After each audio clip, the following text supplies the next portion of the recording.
Hello everyone, how are you doing? This is MD Tech here with another quick tutorial. Today I'm going to be showing how you can display the full path with the current folder you have open in Windows 10. So this tutorial applies to earlier versions of Windows as well. There's really nothing that specific here that pertains to Windows 10, but of course since we are performing this on a Windows 10 machine, it would go without saying that it supports this operating system. But anyway, getting back on track, what we're going to do is head over to our search menu next to the start. And we're going to type in folder options.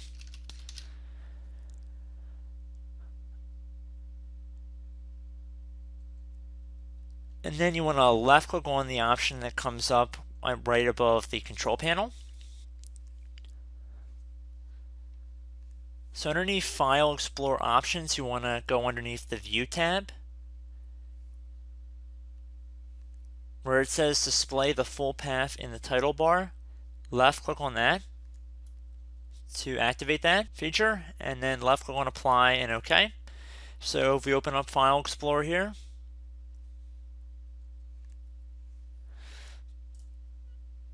and let's say we go underneath this PC, and then local disk, and then Windows, and then device flow, we can see that the full path name is listed right above here.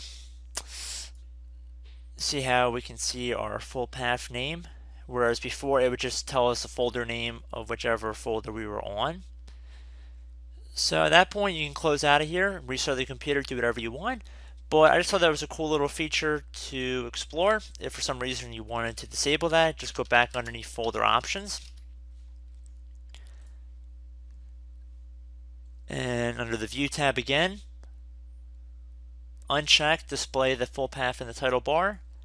Then click Apply and OK. And if we go back into File Explorer here,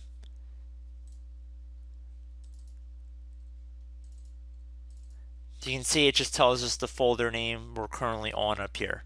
So I hope this tutorial helped you guys out, and I will see you in the next video. Goodbye.